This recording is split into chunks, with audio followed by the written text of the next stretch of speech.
Alright lads, this is a Squire 440. It's a 4-lever padlock. I'm just going to show you this working with the key. That's it open and then locked again. I'm going to show you a couple of wee tools and bits and pieces for these. That's the button on the keys, just for anybody that's interested. Now the picks that you can buy for these, well, they're made by different companies, but the ones that I have are by Dangerfield, and they look like this.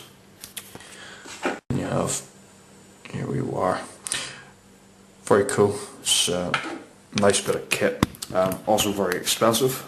These will run you about 80 quid, and I haven't really had the best experience with them, to be honest. The idea of these is, I just nip this onto the hasp quickly. The idea of these is you get your tension wrench, which is this part here, goes in, gets onto the bolt like that, you apply your tension, and then you get your wire in and you sort of pick away.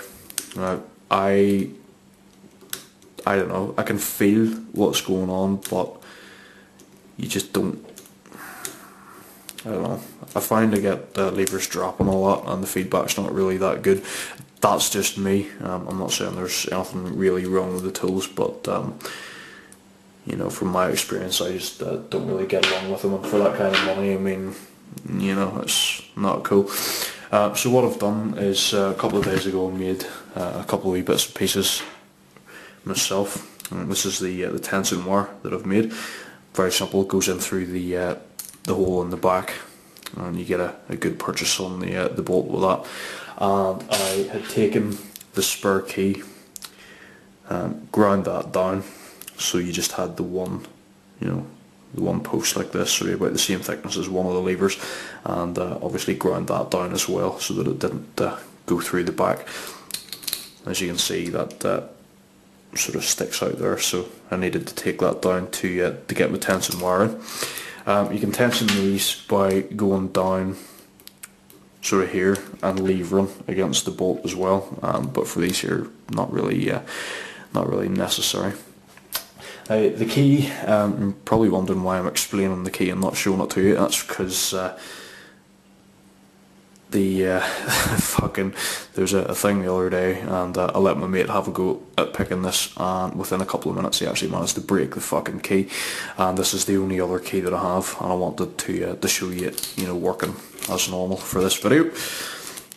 I might modify that at some point. I've got another couple of blanks, but they're a bit too big and it's too much fucking work.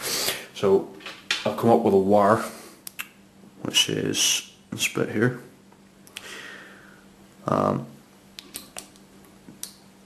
Basically that sits in like this. It uses sort of the bottom of the keyway, the rest, and it sort of goes like this. Does the job alright.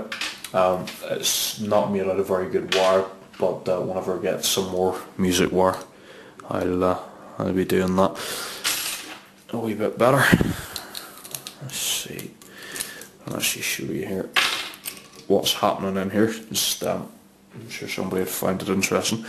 I've got a wee light here just to see, and hopefully you'll be able to see in there. Oh, fuck me, here we go. Right, there you go, you can see your 4 levers. I'm going to go in with the pick wire here. I'm going to lift these levers individually. I'll make sure I've got a good angle here. And see, there's 1. I'm moving a bit too much there. There's 2, there's 3, and 4. 4's a wee bit tricky to lift. There we go. Fucking padlock's moving about all over the place, so I don't know if you saw that, but you get the idea. Let's actually fucking pick this thing, will we? Get that onto the hasp. Tension wire goes in through the back, just like that, and get a nice wee bit of tension with the fingers there. Like I say, there's 4 levers in this.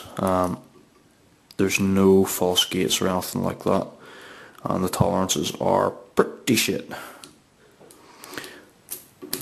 I really like the modified key, but there we go. These do the job alright. Now, one thing that I will say, for some reason with this wire, whenever I've been picking this before, whenever it goes, it worked okay there, but whenever the bolt actually goes, this sometimes has a tendency to slip off it. You then have to put it sort of back in and sort of go like this to get it. But that time it worked okay. It's nothing to do with this wire itself. I think it's just because of this. It's maybe still a wee bit on the thick side. But anyway, that's the Squire. I have another one here which is going to be a bit more of a challenge. It's the Chubb Cruiser. Now this is open at the minute, but I haven't got a key for it.